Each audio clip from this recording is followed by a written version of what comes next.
Hi everyone, কেমন আছেন সবাই? আশা করি ভালো আছেন। এই ভিডিওতে দেখব কোনগুলো তোমাদের পড়তে হবে, কিভাবে পড়লে পরীক্ষায় ভালো করতে পারবে। তোমাদের পরীক্ষায় 1 থেকে 70 পৃষ্ঠার মধ্যে প্রশ্নগুলো আসবে। তো উপরে 4টি অধ্যায় পড়লেই হবে।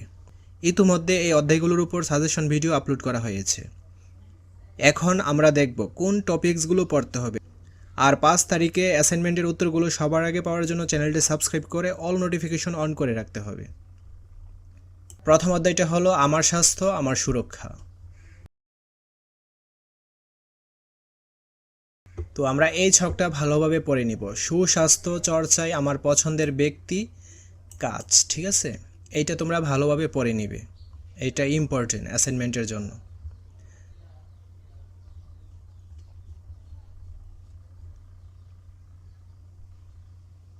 তারপর এইটা তোমরা পড়ে নিতে পারবো, ভালো থাকার জন্য সহায়ক কাজ ও অভ্যাস, এই ছকটা।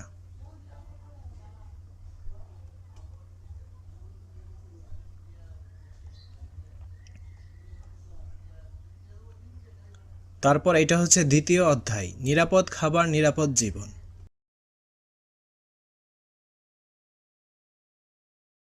তোমরা এই ছকটা ভালোভাবে পড়ে নিবে, আমাদের কাজ এবং খাবার নিরাপদ রাখতে এর প্রভাব। এটা ভেরি ভেরি ইম্পর্টেন্ট, ঠিক আছে? অ্যাসাইনমেন্টের জন্য অনেক গুরুত্বপূর্ণ। তারপর এইটা তোমরা ভালোভাবে পড়ে নিবে, খাবার নিরাপদ রাখার উপায় খুঁজে বের করব। এখানে রয়েছে উৎপাদন, তারপর প্রস্তুতি, দেন পরিবেশন, সংরক্ষণ।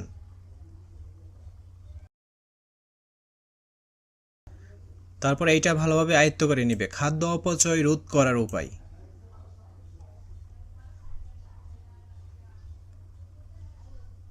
দেন এটা ভালোভাবে পড়ে নিবে, নিরাপদ খাদ্য নিয়ে আমাদের তৈরি করা স্লোগান। তারপর এখানে রয়েছে খাদ্য নিরাপদ রাখতে পরিবারের কাছে আমার অংশগ্রহণ ও সচেতনতাই আমার পরিকল্পনা।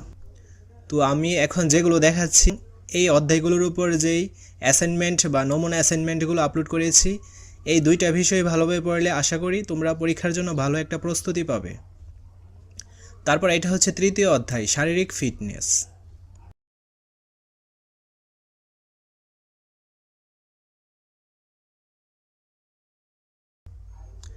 তো এইটা ভালোভাবে পড়ে নিবে, দম বৃদ্ধির ব্যায়াম, উপকারিতা। দেন শক্তি বৃদ্ধির ব্যায়াম, উপকারিতা। এইগুলো ভালোভাবে আয়ত্ত করে নিবে, গতি বৃদ্ধির ব্যায়াম, উপকারিতা। নমনীয়তা বৃদ্ধির ব্যায়াম, উপকারিতা। তারপর রয়েছে কোঅর্ডিনেশন বা সমন্বয়, তো উপকারিতা। এই বিষয়গুলো ভালোভাবে পড়ে নিবে। দেন সাঁতারের উপকারিতা, এইটাও ভালোভাবে পড়ে নিবে। তারপর এইটাও ভালোভাবে পড়ে নিবে, ঠিক আছে? 39 পৃষ্ঠা। দেন এটা কিন্তু ইম্পর্টেন্ট, পানিতে ডুবে গেলে যা করা হয়। তারপর এইটা ভেরি ভেরি ইম্পর্টেন্ট, সাপে কাটলে যা করা হয়। ঠিক আছে, কেউ পানিতে ডুবে গেলে যা করব, ভালোভাবে পড়ে নিবে। কাউকে সাপে কাটলে যা করব। শারীরিক ফিটনেস বজায় রাখতে প্রতিদিন আমি যা যা করব।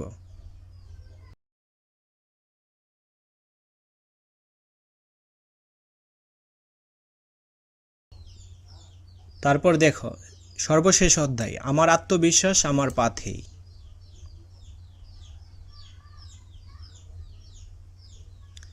এইটা ইম্পর্টেন্ট, যে সব কারণে সাধারণত মানসিক চাপ তৈরি হয়, এইটা ভালোভাবে পড়ে নিবে। এইটাও ভালোভাবে পড়ে নিবে, মানসিক চাপের ঘটনায় আমার সাড়া।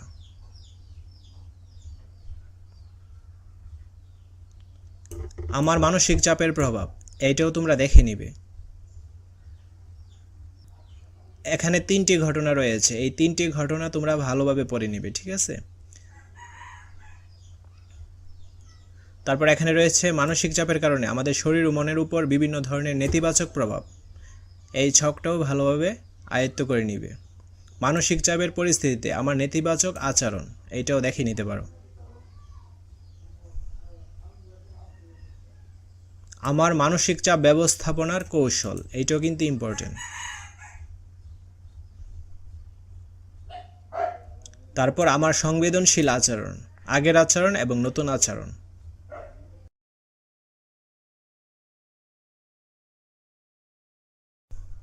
তো আমি এই পর্যন্ত স্বাস্থ্য সুরক্ষার উপর যেই নির্দেশনাগুলো দিয়েছি, এগুলো যদি তুমি ভালোভাবে আয়ত্ত করে নিতে পারো, তাহলে আশা করছি পরীক্ষায় তোমরা ভালোভাবে অ্যাসাইনমেন্টের উত্তরগুলো দিতে পারবে। তাছাড়া 5 তারিখের অ্যাসাইনমেন্টের উত্তরগুলো পাওয়ার জন্য অবশ্যই চ্যানেলটি সাবস্ক্রাইব করে রাখতে পারো। ধন্যবাদ সবাইকে।